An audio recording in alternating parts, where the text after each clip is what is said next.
Good news on the surface, but underneath, there's something much bigger happening that directly affects your social security check, your cost of living, and your financial future. Just days ago, the government released the newest inflation report, and at first glance it looked like a relief. Inflation came in at 2.7%. Most experts were expecting it to be higher, closer to 3.1%. Instead, it actually dropped from the previous month's 3.0%.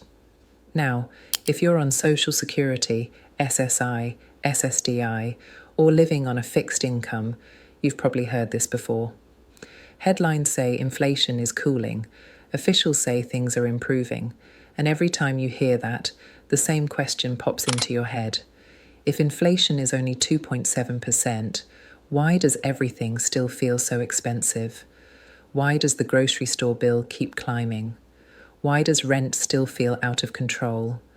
Why do utilities, insurance, and medical costs keep rising faster than your check? And here's the part that should really make you pause. At the exact same time inflation supposedly came down, the Federal Reserve quietly restarted something that historically pushes inflation up, not down. They turned the money printers back on. In December, the Federal Reserve began pumping $40 billion per month into the financial system.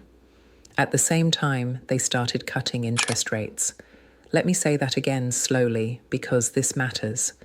Inflation went down to 2.7%, while interest rates were being cut, and while billions of new dollars were being created every month. According to basic economics, that should not happen. Lower interest rates make borrowing cheaper. Cheaper borrowing encourages spending. More spending usually pushes prices higher. And printing money adds even more fuel to inflation. So how is inflation supposedly cooling while the Fed is doing the very things that caused the inflation surge in the first place? That question has confused economists, analysts, and regular people alike.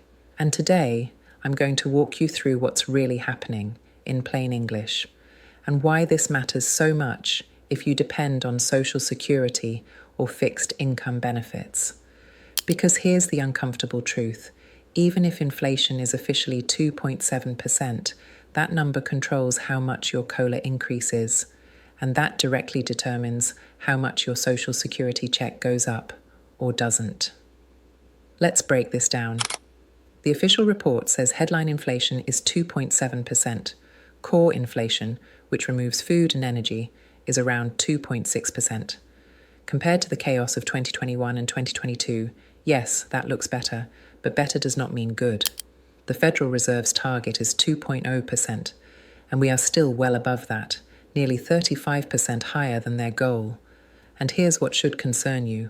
We are now 5 years into this inflation cycle, and inflation refuses to go back to normal. It's been stuck around 3% for months. It dips slightly, then creeps back up. And yet the Fed keeps saying, don't worry, inflation is under control. But their actions tell a very different story.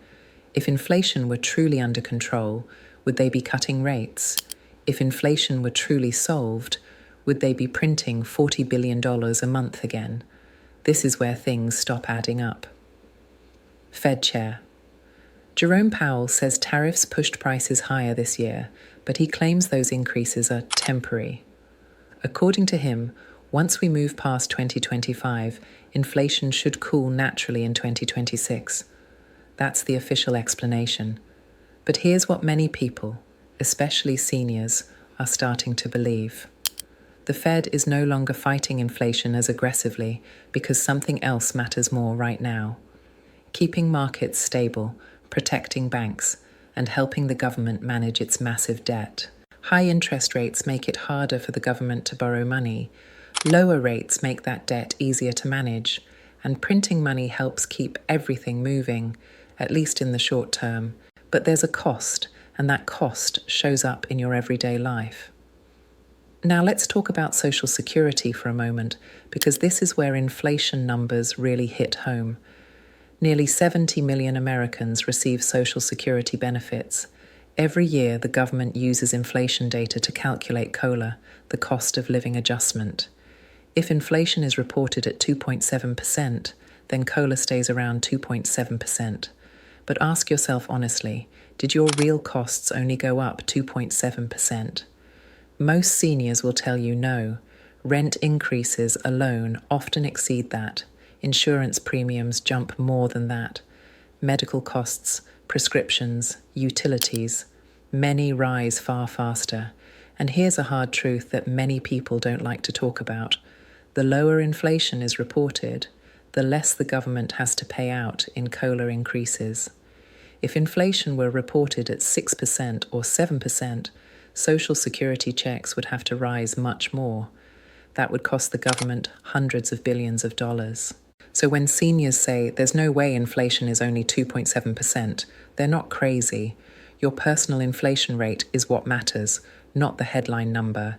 And for many people on fixed incomes, real inflation feels closer to 6% or higher. Now, before we move on, I want to be fair. There is some genuine improvement happening. Gas prices have stabilized in many areas. Some grocery items are no longer skyrocketing. Used car prices, which went insane during the pandemic, have finally cooled down. And savings accounts and CDs are still paying better interest than they did years ago. So this isn't all bad news, but it's also not the full recovery many headlines make it sound like. And here's where the story takes an important turn, because what happens next depends heavily on who controls the Federal Reserve. Jerome Powell's term as Fed chair ends in May 2026, and President Trump has already said he plans to nominate a new Fed chair well before then. And the people being discussed right now? They all favor much lower interest rates than Powell. That matters a lot. Because lower rates plus ongoing money printing could reignite inflation all over again. Just as many seniors are barely catching their breath. I'm going to explain who the leading Fed chair candidates are, why markets expect deeper rate cuts, what this could mean for inflation in 2026, and most importantly, what you should do now to protect yourself before things potentially get messy again. Because one thing is clear, even if inflation numbers look better on paper, the decisions being made behind the scenes could shape your financial reality for years to come. Because this is where the decisions being made today could directly shape your finances in 2025, 2026, and beyond. As I mentioned earlier, Jerome Powell's term as Federal Reserve Chair ends in May of 2026. That may sound far away, but in policy terms, it's right around the corner. And behind the scenes, markets are already preparing for a major shift. President Trump has openly said he plans to nominate a new Fed chair well before Powell's term ends. And the names being discussed right now all have one thing in common. They want lower interest rates, much lower. This matters because interest rates are one of the Fed's strongest tools to control inflation. When rates stay high, borrowing slows down. When rates drop, borrowing increases, spending increases, and inflation pressure builds. So let's look at who these potential Fed chairs are and why seniors should be paying attention. One name that keeps coming up is Christopher Waller. He's already a Federal Reserve governor, so he understands how the system works from the inside. Waller has publicly said that interest rates should be at least 1 full percentage point lower than where they are now. Right now, rates sit around 3.75%. Waller would want to take them down closer to 2.75%. On paper, that sounds helpful. Lower rates can ease pressure on borrowers, but there's a flip side that rarely gets talked about. Lower rates reduce returns on savings. Lower rates push prices higher over time, and lower rates make inflation harder to contain. For seniors who rely on interest income from savings, CDs, or fixed accounts, this can quietly shrink purchasing power.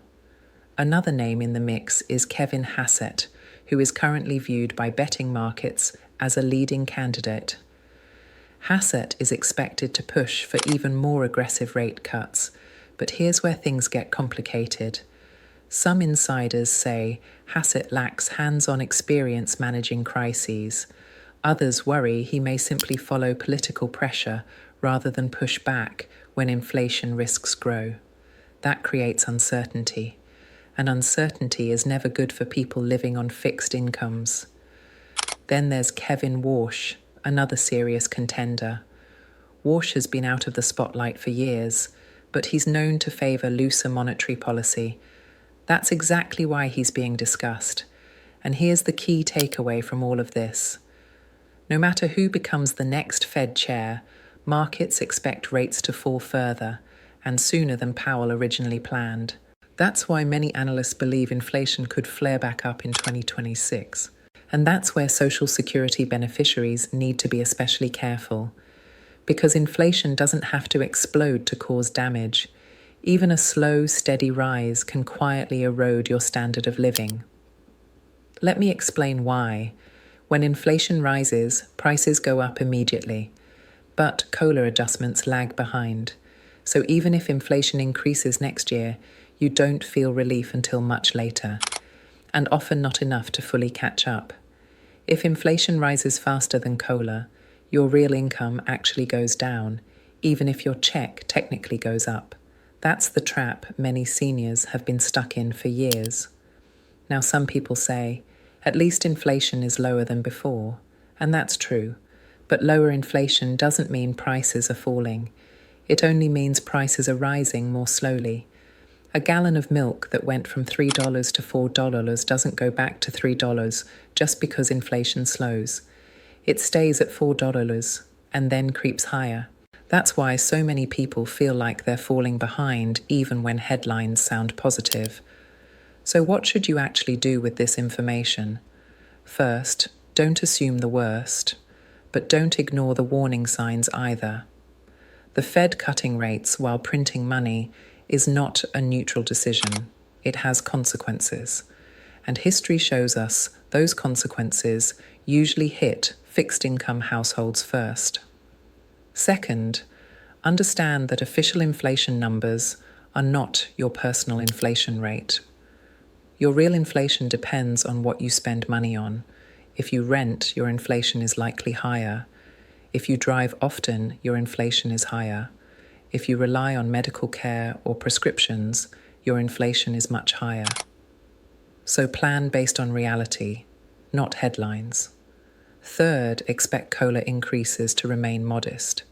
If inflation stays around 2.7%, then COLA will likely hover around that range too. And for many people, that simply won't feel like enough. That doesn't mean Social Security is failing.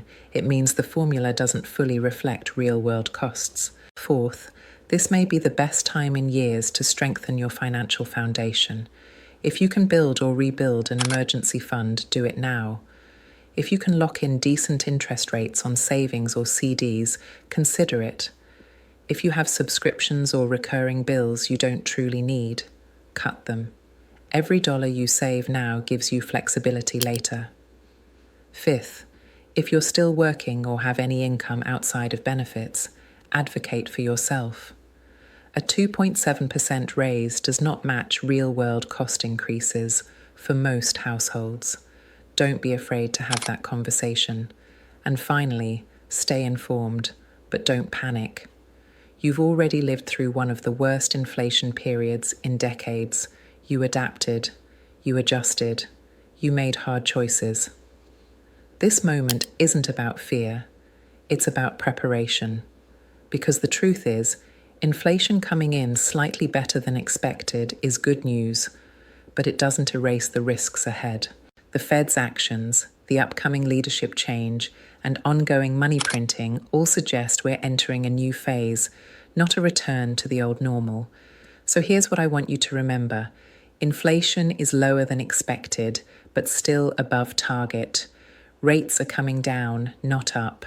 Money printing has resumed, and Social Security adjustments are tied to numbers that may not reflect your real costs.